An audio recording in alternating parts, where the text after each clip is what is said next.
Hello everybody. Today I wanted to talk to you about a garden plant we've got here called the Roselle Hibiscus. Now, hence with the name, it is part of the hibiscus family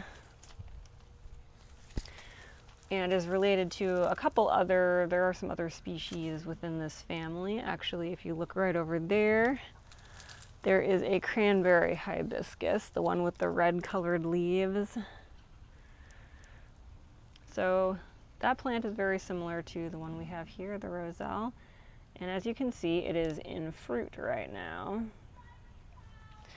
So the little calyxes here are used for tea.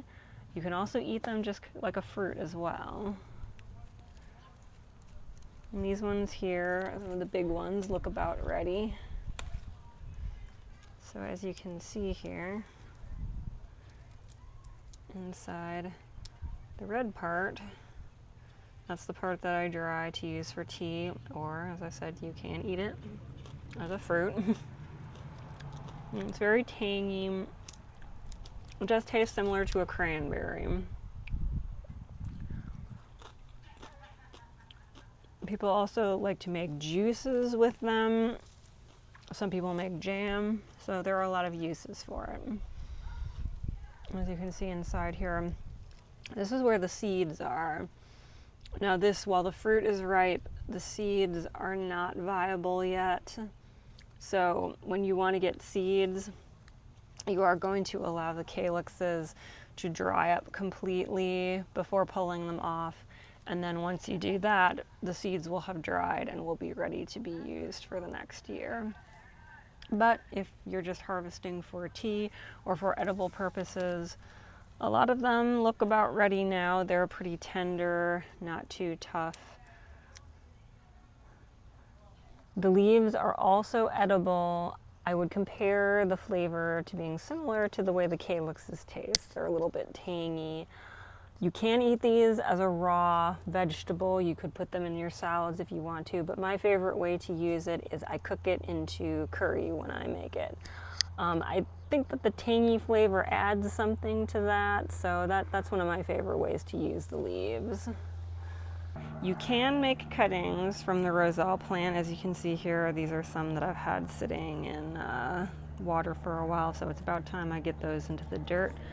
But pretty much the way you do that is going to be similar to the way you make cuttings on other plants. I just snip back on the stem somewhere and just make sure you see where the other stems are. I usually break off those leaves and parts to leave like a little nodule there. That's usually where the roots start growing out of. So I would snip it back, to about there, and then set it in a glass of water. Or even better, you can use a pot of dirt as long as you keep it very moist, and the roots may take in that. But yeah, that's another plant that you can easily root, as you can see with these guys. This one even actually produced some fruit on it as well. Now, they also make beautiful flowers. Unfortunately, now is not the time. Well, actually, you can see here's one that's closing up. The flowers, I noticed, tend to bloom more in the morning, but then with the heat of the day, they kind of close up. They don't really last too long.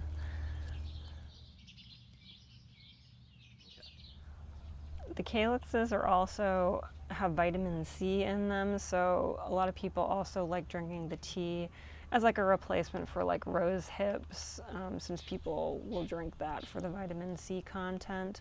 So that's another reason that this is a pretty healthy plant choice as well to have in your garden and be able to use.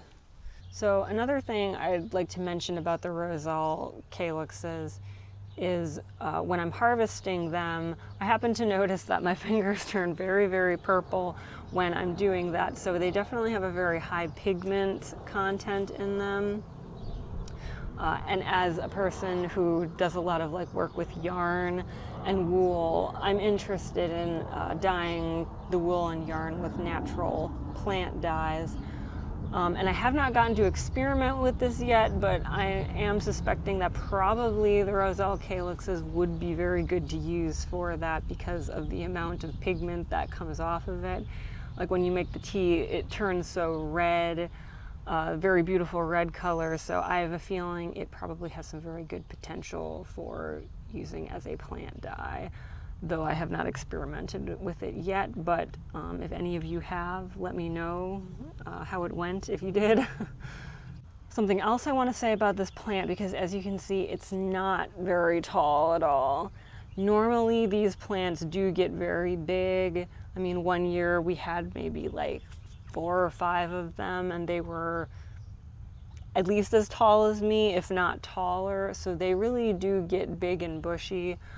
For some reason, and this holds true for a lot of plants in our garden, this year a lot of things were kind of stunted or just did not grow to the heights that they normally do.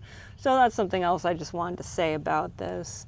And now in the case of your Roselle plant is growing a lot, you can trim it and keep it a little more shrubby-like and keep it smaller. I have also noticed, because a neighbor of ours who had Roselle, he was doing that.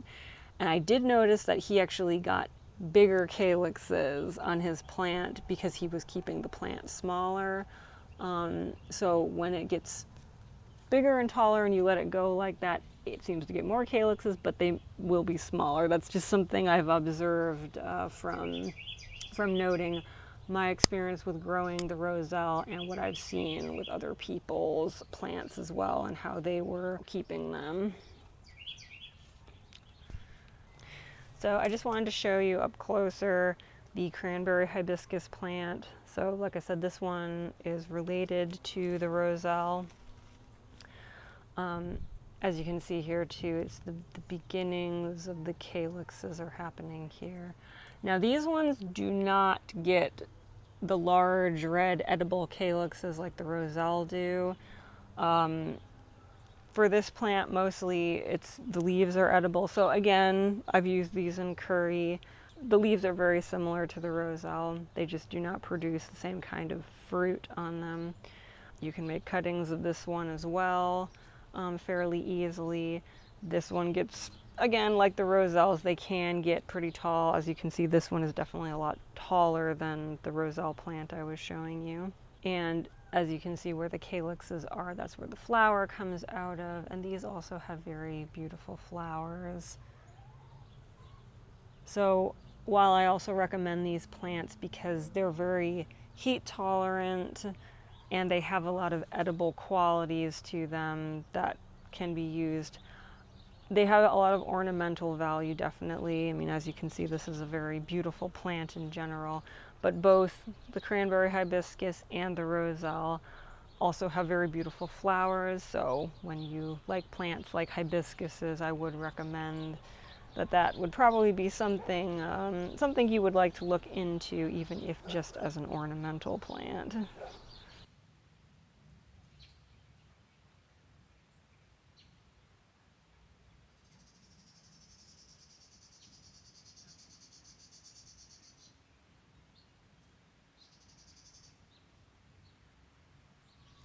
So I hope this video was helpful and gave you some new insight and information on this plant. I hope you enjoyed it, and thank you all for watching.